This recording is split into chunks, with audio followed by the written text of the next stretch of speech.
I'm not sure if this video is clear. I promised you another video. I'm not feeling well today, but I'm bored, so I thought let me record this video. My name is Nosi Piwo. They call me Nosi. I'm a South African, proudly South African.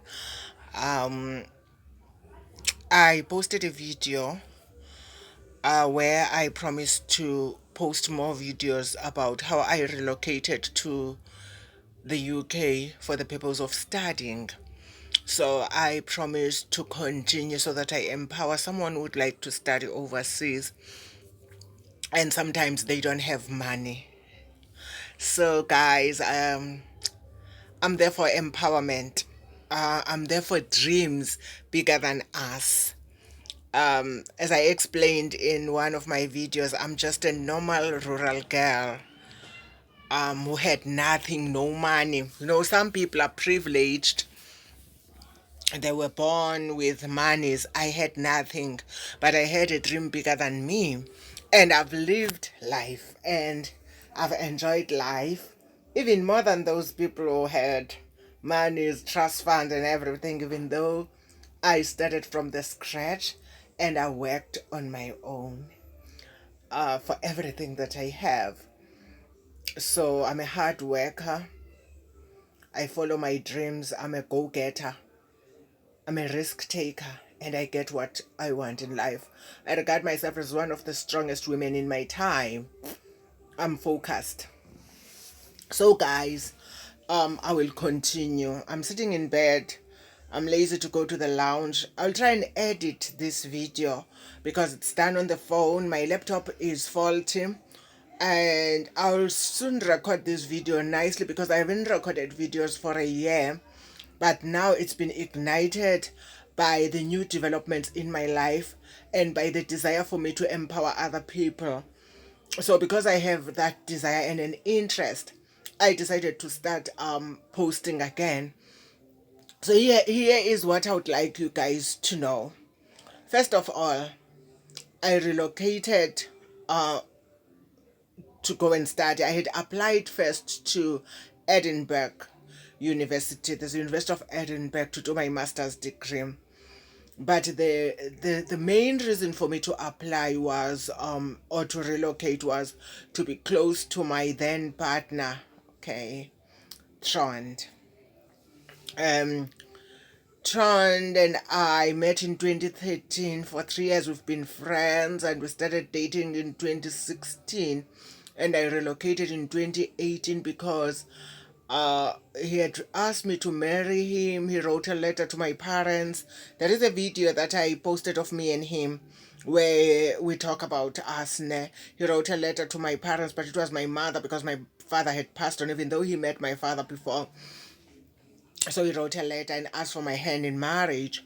So he also paid dowry. Okay, to tell the truth, I didn't ask him to pay like it would be done in South Africa. Those people who are judgmental would say I compromised with my culture.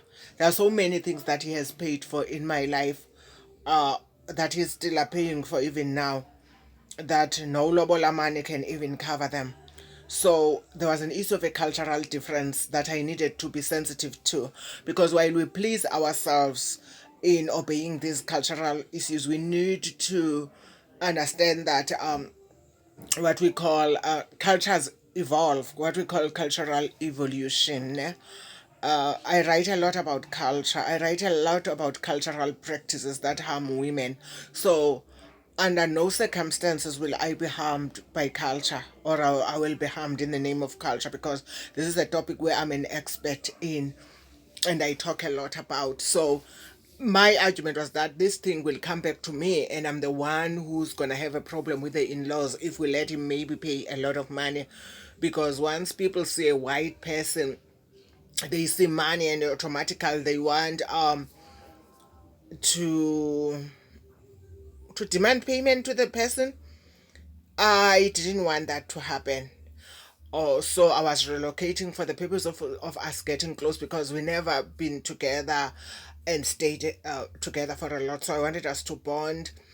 We had delayed the white wedding because of what I can say, the cultural differences. They are Norwegians. They wanted a wedding of only 12 people. I'm a South African, a rural girl, and this was my dream. I wanted a wedding of 500 people. So we're not reaching a consensus. Then I stopped it right there. And there were other issues. Then we stopped it, but culturally I was his bride because he paid dowry. As for my parents' hand in marriage, and my mother answered, and I asked my mother to answer with a video call, and my mother used her Royal Reader English to speak to Tron. They had met before, I think for 3 times before that, so they knew each other. So because I was relocating for love, ne, for marriage, and so forth and so forth, um I have been aware of the limitations in terms of culture. I've been with Tron's family many times. So I've been to church with them, I've met all the family members. So I was aware of the cultural differences. So I needed to try and get to know them better and see how I fit in. I'm black. And I know that with the in laws, I'm not saying this in a mean way, but I'm saying it uh, as an issue of empowerment or awareness. With the in laws, you have to prove yourself. So now I had that problem of proving myself. So I wanted to be closer and get to know him more. Did it work? Did it not work? It's a story for another day.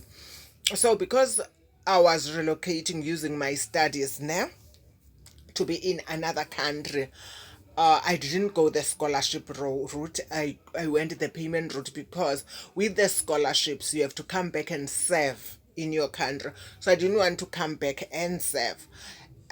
Little did I know that time that there will be something that makes me to come back to South Africa. I was under the impression that I'm leaving for good. I will come back by visiting my family. But to tell you the truth, I came back, and during COVID-19 I was here, 2021 I was here, 2022 I was here. So I came back. So coming back was therapeutic for me, was healing, but it came at a price of me drifting apart with Trond. You know, you can't leave a man that long, but again, it's a story for another day. With me, ne, I don't want this video to be about him because I don't worship a man. I've lived my life alone. A man is part of my development since I'm a woman and I can be alone. I don't want this video to be about him, but I will also share about him because holistically he's part of me. And when I talk about these reasons for relocation, I'm going to mention him in one way or another. So I needed now a university that will make me that where I will pay cash money as opposed to having a scholarship. Guys, it's a lot of money, it's expensive, but I didn't have a problem because I knew that I'll get a job and I'll be paid in European money, be it British pounds, be it a dollar, whatever you want to call it. So it was not too much of a problem that I lost that money or me and him lost that money. Was it worth it? Was it not worth it? I don't know, but I know that I'm an international graduate and I can contribute to the knowledge because I'm an international graduate and I graduated in another country and I'm knowledgeable and I can be employed anywhere. That was my sister making noise. So to continue, I needed so I was not gonna come back. So coming back was not planned. I just got disrupted a bit. Um so I was not going to choose the route of the scholarship, but I'm going to share how to apply for a scholarship. But in some universities, even though you will pay cash and you don't have a scholarship, you get the university bursary, which is a certain percentage of your fees, so that you won't pay into your fees, which is a story for another day. So I applied to the University of Edinburgh, but Edinburgh wanted me to do MSc in childhood studies, master's, so that I specialize in childhood studies. I like children and to work with children, but I'm a family person. My postgrad is in child and family studies, so I needed something concrete, something holistic. So I didn't take it. I ended up going to study at the University of Dundee and doing MSc in social work studies. It's more research based. It's more powerful in research than in practical, even though I've done courses that are related to social work, but it's empowering more to be an academic. And remember, I've been a researcher for many years, so it was collaborating with my skills, collaborating with my interest as the researcher, while it was empowering me. So I applied and they were nice. They called me immediately. They were cooperative, and I was told to pay the registration fee, which I paid, and they answered, and voila, I got a place at the University of Dundee. So what was left was for me to take the steps of relocating, which was which was first of all to apply for the visa. But first I needed an offer, an unconditional offer from the university, to say I've been taken as the student in that university. So if I'm taken there as the student in that university, I had an offer, then the offer would enable me to go and apply for a visa, a student visa, because I would be there on a student visa. I didn't go the route of a marriage visa, because if I took it sends me to Norway. Trond is a Norwegian, and I have language limitations to Norway, so I never wanted to even go to work in Norway, because if you're going to do social work there, you have to know the language, and I don't think I had time to learn Norwegian. So hence I moved to a country where I would use English.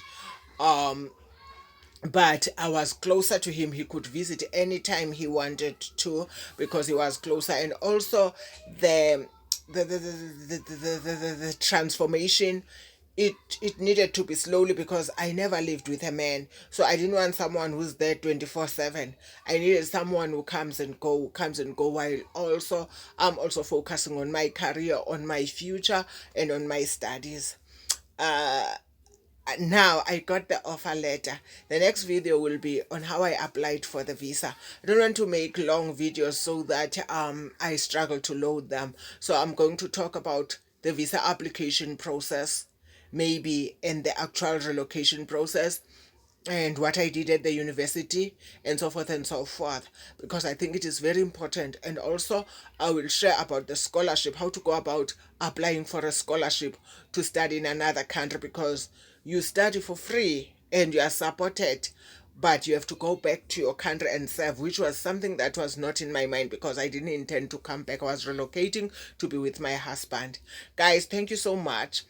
Remember to press like and comment, subscribe, press like and comment. This might not be a nice video because it's getting darker, it's late, but I'll try and edit it before I load it. And thank you so much. For those who can learn from it, please learn and go and study overseas if you can. Get those degrees, because we need that knowledge. We have load shedding, we need expertise, we need knowledge. We have lots of problems as the country, so we need highly intelligent, highly educated people who will help this country and not drive it to the drain. Thank you so much, babies. Take care of yourself, my friends. Love you so much. Thank you.